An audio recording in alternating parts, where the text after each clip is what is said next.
What's up, guys?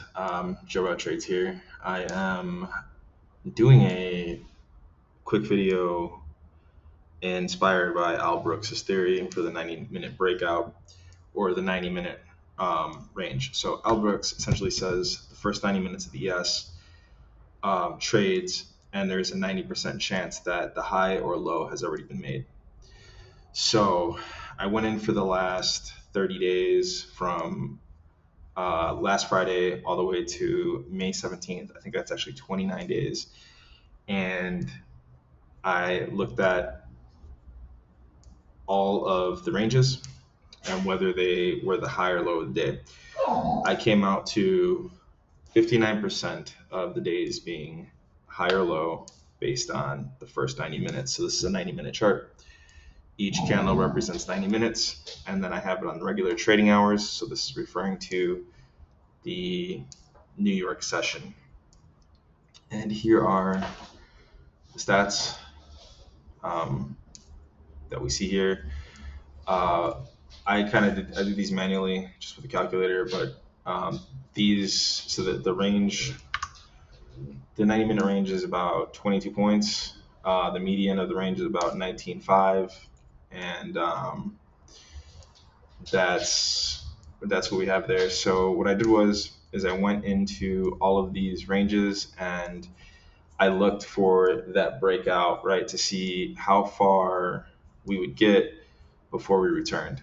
And I got about an average of 26.5 points. So if we went ahead and just like shorted or longed at the first move below the high or low of the day,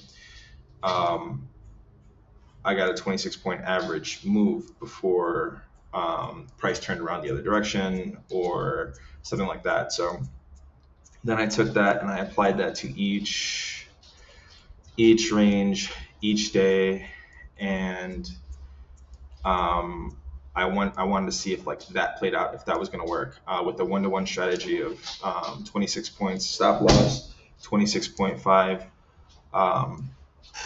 range take profit. And it did. It worked out pretty nicely. It turned out that in the 29 days, it was about a 50-50 split for winning percentage. Jenks, lay down. About 50% winning percentage, and it looked like after every big win, there was a big loss. It was kind of cool. It was like cancel each other out.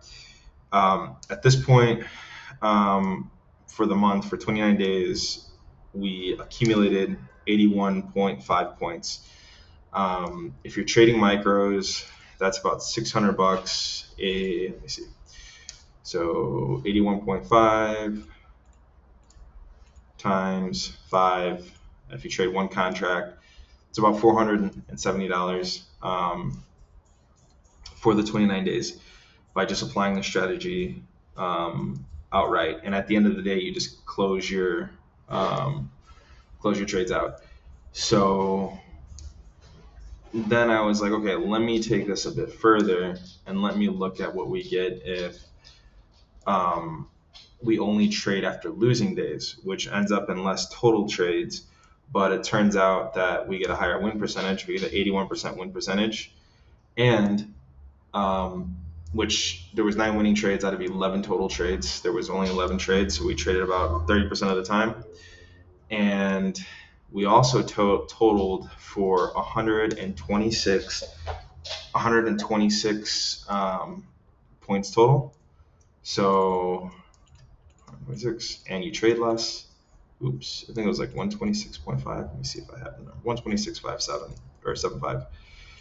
126.75, and then multiply by 5, you get 633.75 for the 29 days, and that's only if you're trading one micro contract. So here were the trades. Yeah, Friday would have been a win. We only trigger after a low, so you basically have a stop, a stop entry. And actually, I might have to recalculate these. I just realized that I wasn't doing the close, I was doing the lows and the highs. But So you have a stop entry, you enter on this, your stop loss is up here, never got hit, 1-to-1, and then we close at the end of the day, so this gave us 10 points, so we could just do this right now together. So the first one was 26.5, plus, and then this one is 10.25, okay, and then this one was 26.5, again, triggered on the entry. You would basically bracket stop entry, and you got triggered here, so this one goes bye-bye, and you take your 26 points. So I'm going to add 26 points to the calculator. Just trust that I'm doing it. There's our new number. Okay, let's adjust that. So here again, get triggered at the high. Stop loss never hit, 9 points. So I'm going to add 9. This one, I skipped this day. I had to look into it deeper, but I was doing all my calculations. So it was really 28 total days. So that's a lie. It was 29 days. I still had 29 days on there. This one gets, I calculated the close wrong here. Okay, triggered, no stop, and then I'll add the 11.25 here. This one, let's see, we got triggered up here, and we get stopped out at 26, so minus 26.5. So we're at 57 total points so far. Triggered in, triggered out, 26.5. I know that says 7.5, but yeah. So then here, triggered in, triggered out at 26.5. So you're really catching these big runs on averages, which is pretty cool. Here, triggered in, triggered in over here, never hit the stop, and then we run down to 17.25. 2.5. And then on this one, we got triggered in up here, and then we run through and we get stopped out at 17.75, so minus 17.75. And then here,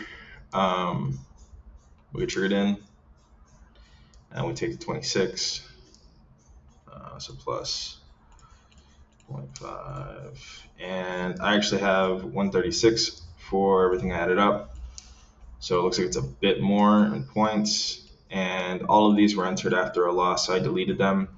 And then there is a couple days that we missed for winners, like this one, but like we had won the day previously, so, and actually we got triggered in, oh yeah, triggered in and stopped here. We skipped this winner. This one I didn't do at all. This one was a loser, and then so we took this next trade. This was a winner, but we didn't take it because we already won. So then here was the loser, here was a winner, loser, winner, and then this was a couple strings of winners, and then a loser finally, and then a big winner for us. So this is kind of debunking Al's theory a little bit, considering that he said 90%, which is pretty damn high. It's a small sample size, it's 30 days, you know, maybe over the course of hundreds and thousands of days. I don't know how much research Al did, but this is me doing my own research. This is what I found out, and I kind of worked through this on the fly, right? So excuse me one second, I have the wrong sheet up, it's here. Worked through this on the fly. I kind of took these ranges, and then I did that.